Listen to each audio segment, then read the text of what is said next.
This is my project on there. I just got done sawing the axle up, make it sit lower. I'm not sure how many inches thick the axle is. I'll find the light here. Basement's pretty dark. Not sure how many inches the axle really is, but I was just sitting on a concrete cinder block up front there. I just sawed the axle about 1.5 inches away from the frame, both sides, and then I have to do a custom tie rod across the end there. I'm not sure if I'm going to get my dad to weld this, or if I could rig up some 1/4 inch steel plates and just bolt it, in case I want the lawnmower axle to a different length, you know, jack it up a little bit. I could put more bolt holes in the steel plate. Back here, I have a, I forget what model it is, my friends let me borrow it just as a mock-up. This is a Peerless transmission that the John Deere's and Massey Ferguson's used back in the 80s. It's a 5-speed. But the bad thing is, I'll lift it up a little bit. Okay.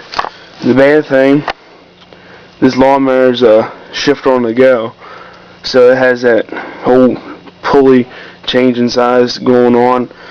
So I gotta work on making my own clutch, and I gotta make my own mounts for the transmission, because the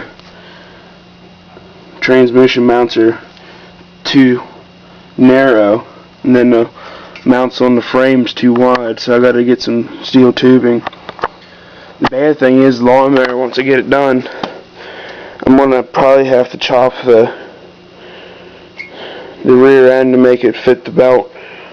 You know, one pulley on top of another pulley to raise the back height of 2 different belts, which will cost a lot more money.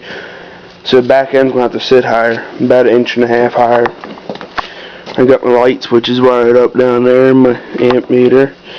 I just got it for $20 the other week, and I've been slowly working on it. That cord stuck. Yeah, my basement's a freaking mess. The hood's supposed to sit lower, but I kind of like it like that.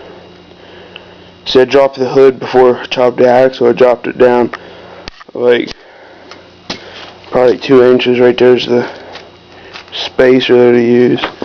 That's the fender spacer to space the fender off the frame. It's supposed to have 20-inch tires in the back, but they're only 18s. And outside I have a 12.5 Briggs & Stratton that we cammed up. You can't really hear the cam that well, but it's kind of lumpy sounding, if you know what I'm talking about. We never thought it would work, but it runs. I have to get some more time and money to get this thing done. I'm going to put some more videos up after this later.